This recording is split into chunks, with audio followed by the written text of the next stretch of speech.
Yeah, this one really didn't rub me the right way.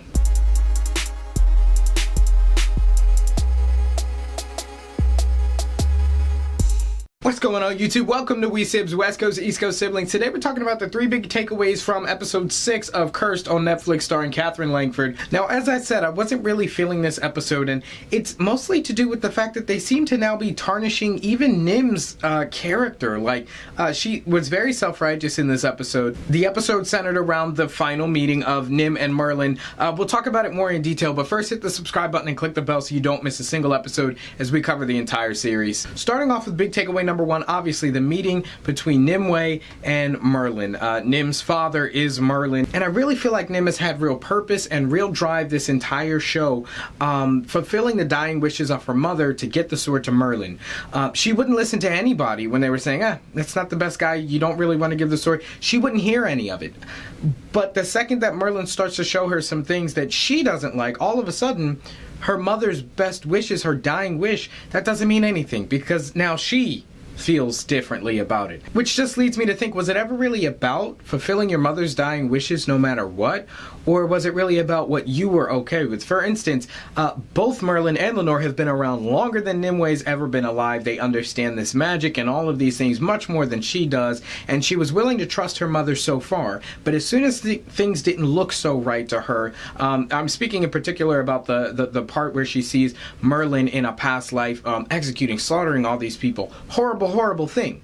But now she's using that context, that bit of context, as a means to now go against her mother's dying wish. Merlin had lived a ton of lives, and yes, he definitely made some mistakes. Lenore was willing to bet on the fact that Merlin was a changed man, but because of Nimue seeing one past life, and even she asked the magic bead necklace, show me what he doesn't want me to see. So even at that point, you're taking the first bad step. You're betraying his trust first, regardless of what you find. And she was right to say, yo, this is messed up. Like, what you did in the past is way messed up. But you don't see his entire life. And so I think that as bad as it was for her to take that snapshot and use it as a way to judge Merlin, to the point where she's not only not giving him the sword, but was about to kill him where he laid, I think was a complete departure from kind of the mission that she's been on, which was honoring her mother's dying wish. So diving into takeaway number 2, we have Lenore stealing the sword from Merlin. So we recently learned that the sword is the source of Merlin's power. We know he's powerless now, and that's the reason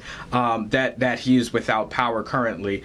Sorry for the autofocus messing up right there. Now, the fact that he even met Lenore in the first place was seemingly by chance.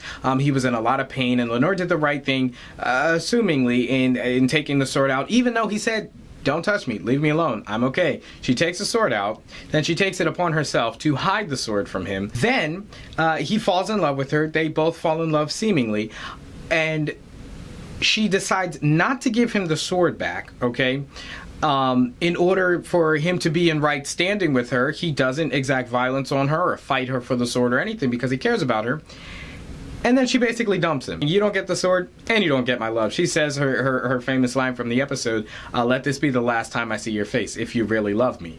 So he just got screwed out of his sword, and she doesn't even want anything to do with him. Now, that would make me pretty upset if I'm being honest, but Merlin takes a mature point of view. He's like, look, I wasn't trustworthy. I shouldn't have had that kind of power.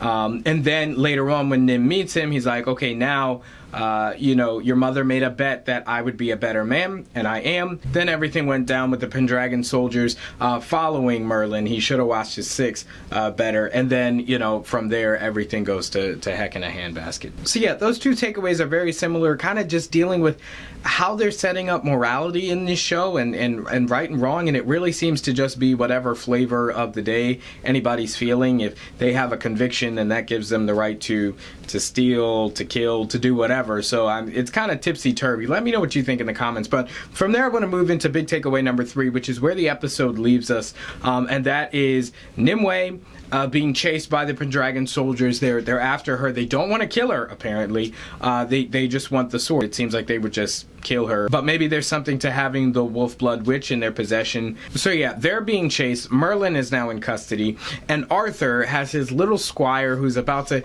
start to learn the ways of a knight or a soldier, learning how to fight, really. And then he gets killed by the Grey Wolf. So the episode ends with a confrontation coming between Arthur and the Grey Wolf. And Arthur, again, doesn't have Excalibur. He doesn't have the Sword of Power at this point. So I would assume he's not as good of a fighter as Grey Wolf, because Grey Wolf kind of does this. This is his bread and butter all day and night. He's killing cats. So I don't know how they're going to make this fight believable. Hopefully Arthur will get some backup. His folks were probably still in earshot. But yeah, overall, guys, like I said, I wasn't really feeling the episode. Number one, it seemed to drag. Number two, the morality of the character seems to change with the wind. So it's kind of hard to really root for somebody when they're changing so rapidly and so often. But yeah, guys, those are the three biggest takeaways from episode 6 of Cursed. As always, let me know down in the comments what you thought of the episode. I'd love to chat it up with you guys, as always. Be sure to hit the subscribe button and click the bell, as always, so you can be up to date on episodes as we drop them all the time on your favorite movies and TV shows. Got a lot of great content. Also follow the Lotta Quente Ledger. Got more great content coming to that channel as well. Links to everything will be down in the description, so we got you covered there. Thank you guys so much for watching, as always, and I'll see you in the next one. Peace.